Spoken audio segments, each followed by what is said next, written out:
Things aren't always what they might appear to be. For example, this decorative houseplant you're looking at is actually an artfully disguised metal melting furnace. In this project, we're using equal parts of sand and plaster to make a simple backyard foundry that's powerful enough to melt scrap metal in seconds, but still pleasant enough to keep around for decoration.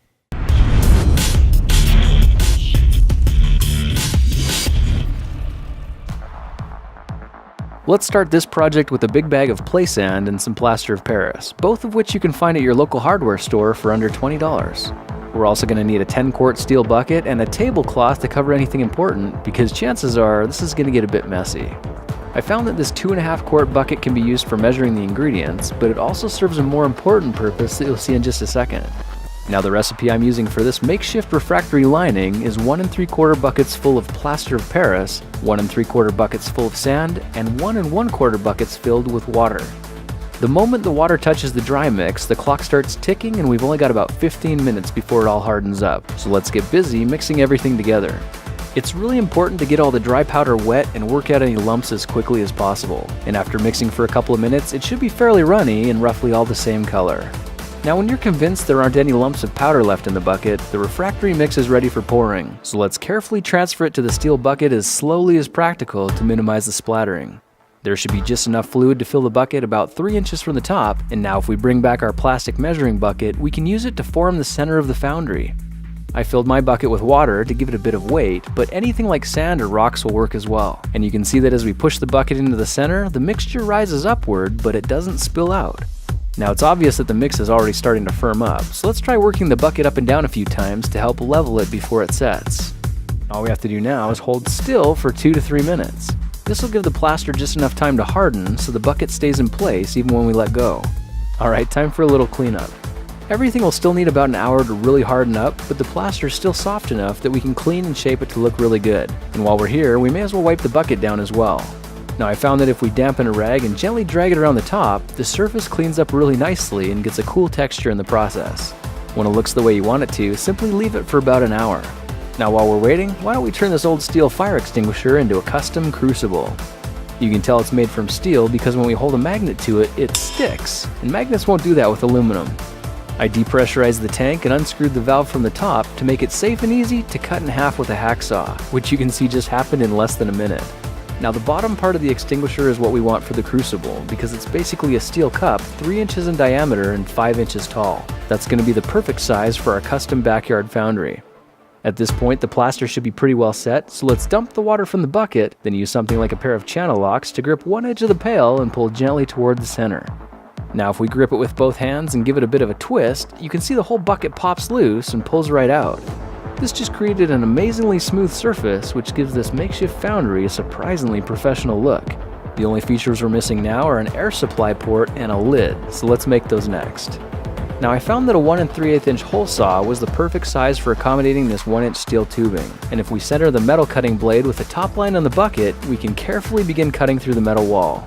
Once we're through the metal, it's easy to burrow down at about a 30-degree angle because the plaster hasn't fully cured yet and it cuts away like butter. Now we have a tight downward sloping hole that the blower tube fits perfectly into, and it's strategically placed a few inches up from the bottom. This way, if a crucible fails and dumps molten metal into the foundry, it'll stay in the foundry instead of dangerously flowing out of the pipe. Now, the blower tube is really easy to make and starts with a 1-inch steel pipe like this. This is the business end that'll sit next to the hot coals in the foundry. We're also going to need a 1-inch PVC coupling as well as some 1-inch PVC pipe. You can see the threads on one half of the coupling screw onto the steel pipe, and the slip adapter on the other end simply pushes onto the PVC tube. It's that easy. Now let's go one step further and make a lid to help retain the heat. I got a couple of 4-inch U-bolts from the hardware store and stood them upright in a 5-quart big mouth bucket filled with a half measure of our insulating mix.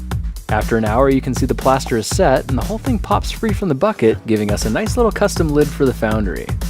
It still needs a vent hole for relieving pressure buildup, and you could just form one when you're casting it, or you could try drilling one with a 3-inch hole cutting saw like this. With a hole in the center, you can see we end up with a nice thick lid that kind of looks like a giant white donut. This design works great for venting pressure and gives us the option to melt metal as well without even having to take the lid off the furnace. Just for fun, I picked up a can of burnished amber spray paint and gave the foundry a couple coatings to make it look a little more attractive. If we get it fired up, you can see the mini foundry gets so hot on the inside that it'll melt soda cans within seconds and fill a crucible with liquid aluminum. Look for how to do that in another project video. With this homemade furnace, we have the power to liquefy aluminum in the backyard and cast just about any object we can think of. The best part is, when you're not melting scrap metals, rather than taking up space and looking terrible, you can drop in a plant and instantly transform it into fashionable home decor. With this transforming flower pot foundry, there's certainly more than meets the eye. And by the way, if you run out of soda cans to melt, you could try using it as a blacksmithing forge or even a barbecue for summertime grilling. After all, it is fueled by charcoal briquettes. Well, now you know how to use commonly available materials to build the mini metal foundry. Powerful enough to melt metal in seconds, but still pleasant enough to keep around for decoration. Well, that's it for now. If you like this project, perhaps you'll like some of my others. Check them out at THEKINGOFRANDOM.com.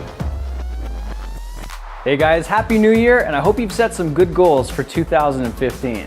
Thanks so much for joining me in this project, and even though you probably won't build one of these things, I hope that in some way it's at least inspired you and expanded your mind to some possibilities. Now, on a completely different note, something you probably will be doing this year is shaving.